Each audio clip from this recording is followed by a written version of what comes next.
Salam sejahtera untuk kita semua. Saya Adeodatus Berkanis, mahasiswa semester 7, program studi Sosiologi, Fakultas Ilmu Sosial dan Ilmu Politik, Universitas Nusa Cendana. Semoga kita semua dalam keadaan baik-baik saja, meskipun dunia dan Indonesia sedang tidak baik-baik saja.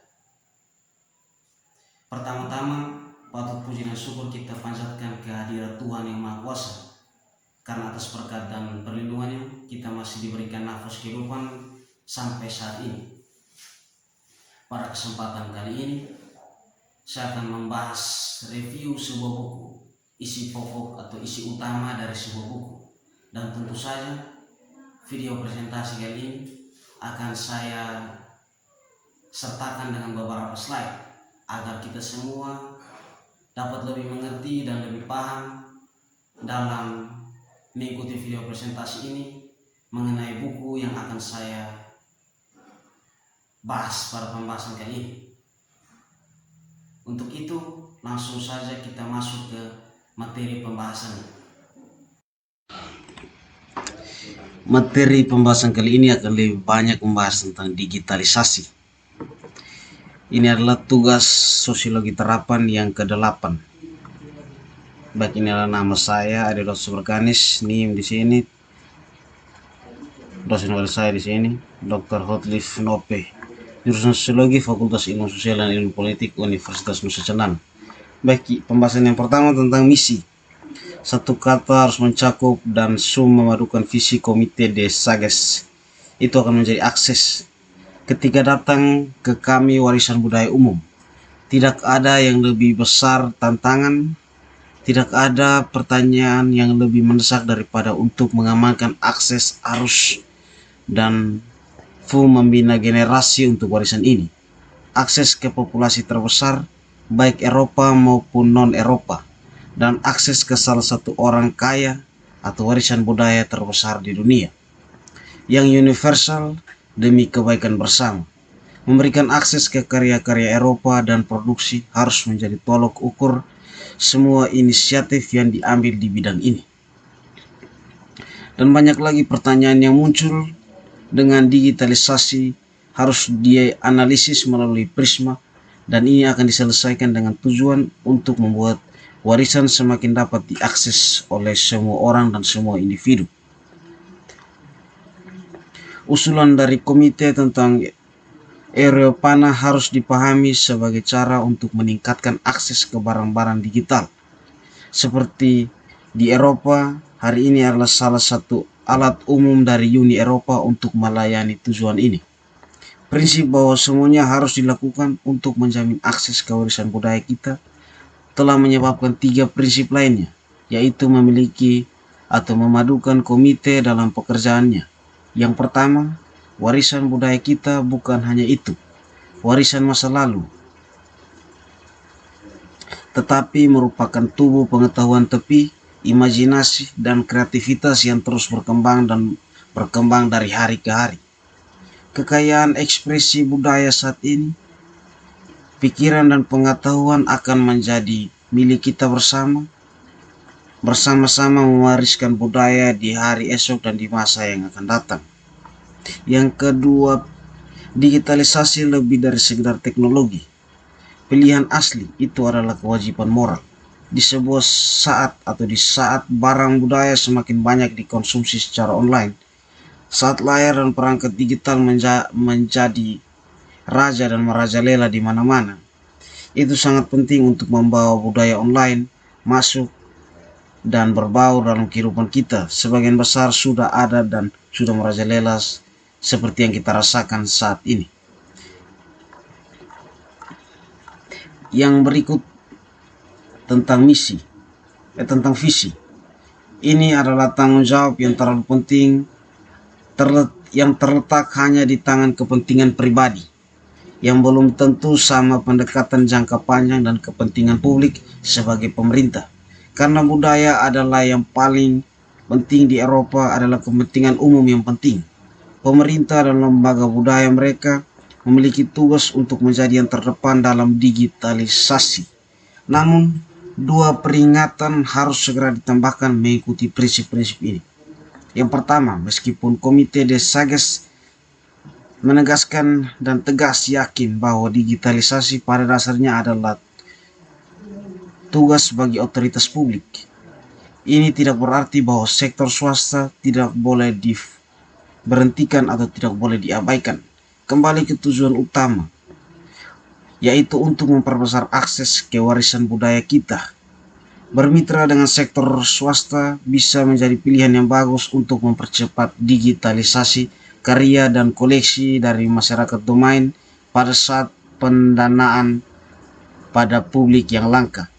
Apalagi bisa juga digitalisasi diambil sebagai kesempatan untuk memelihara dan mengembangkan rangkaian baru dari akun pribadi, kegiatan, dan inisiatif melalui yang baru teknologi dan proses yang telah ada dan akan dikembangkan dan berkontribusi penciptaan lapangan kerja di Eropa.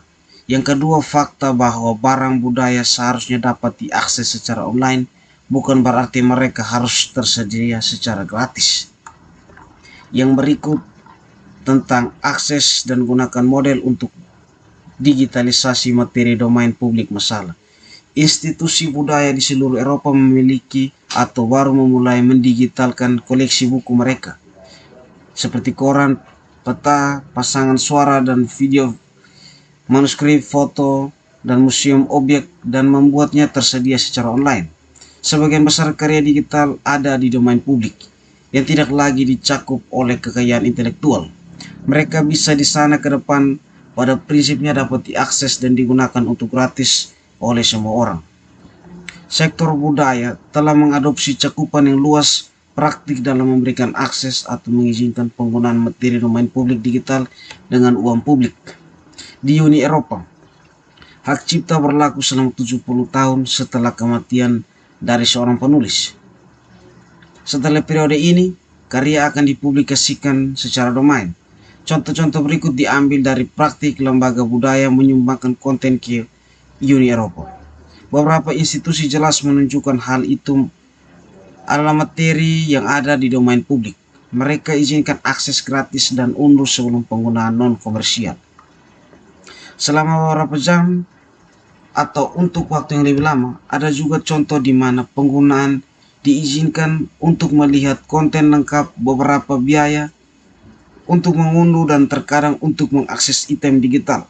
Dalam praktiknya, batasan penggunaan file bahan ditentukan oleh kondisi penggunaan di layar, tetapi dikenakan biaya untuk mengunduh domain publik bahan atau bahan publik dari domain. Beberapa lembaga pemberi kontribusi menambahkan tanda air menunggu ke digital mereka dari objek domain publik untuk dihindari penggunaan ulang yang tidak sah. Yang berikut digitalisasi online aksesibilitas dari materi dengan hak cipta. Masalah hak cipta mencakup semua bentuk ekspresi, mulai dari surat pribadi hingga komersil. Bahan yang diproduksi secara resmi seperti film, musik, dan buku, serta radio dan televisi siaran yang diproduksi oleh perusahaan swasta dan penyiar sektor publik. Semua ini jenis materi yang dipegang oleh lembaga budaya di Eropa. Kemudahan yang dapat diakses oleh pengguna saat ini dihentikan mesin pencari dan platform besar dan menemukan tawaran informasi yang luar biasa. Dari buku, koran, situs web, arsip, gambar, musik, atau film secara alami dapat mengarah pada harapan terhadap institusi budaya. Yang berikut adalah pertimbangan umum. Mengingat keragaman koleksi dalam budaya institusi, digitalisasi menimbulkan banyak kompleks masalah. Namun untuk mendorong digitalisasi warisan budaya kita dan membangun kreativitas untuk kepentingan generasi masa depan, semua masalah berbeda yang diangkat oleh ini berbagai jenis pekerjaan perlu ditangani agar sesuai dengan norma yang ada dalam buku kekayaan intelektual. Digitalisasi ulang meminta izin dari setiap salinan hak dan hak-hak yang terkait. Oleh karena itu, mekanismenya harus dikembangkan yang mengakui hak dan kepentingan para pemegang hak, tetapi pada sekaligus memfasilitasi digitalisasi yang masuk dan gilirannya akan mengarah pada inovasi dan kreasi yang lebih besar lagi di dunia yang di zaman yang era modern ini. Keaktifan mengingat biaya izin hak memang demikian untuk kepentingan publik maupun pribadi. Masyarakat Eropa untuk merampingkan izin hak dengan cara yang adil dan seimbang.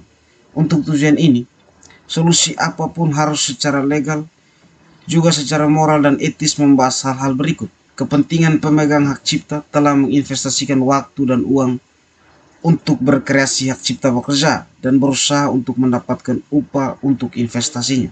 Kepentingan pemegang hak yang tidak pernah membuat karya dengan tujuan komersial di pikiran atau tidak memiliki minat lebih lanjut dalam merealising karyanya dan sederhana ingin membaginya dalam masyarakat. Hak moral pencipta yang kembali didapat atau mendapatkan pengakuan dan keinginannya atau karyanya untuk digunakan sejalan dengan maksud dan tujuan pembuatannya. Baik, inilah hasil presentasi atau pembahasan dari buku Sosiologi Terapan yang ke-8 dalam tugas yang ke-8 di minggu ini. Semoga kiranya kita semua dapat mengerti dengan adanya slide ini. Dan semoga juga pertemuan berikut, tugas yang berikut saya akan lebih berkembang lagi dalam menyajikan materi-materi yang direview atau diringkas melalui buku yang telah tersedia. Atas perhatian dari teman-teman semua, saya ucapkan limpah terima kasih. Sampai bertemu di video presentasi yang berikut.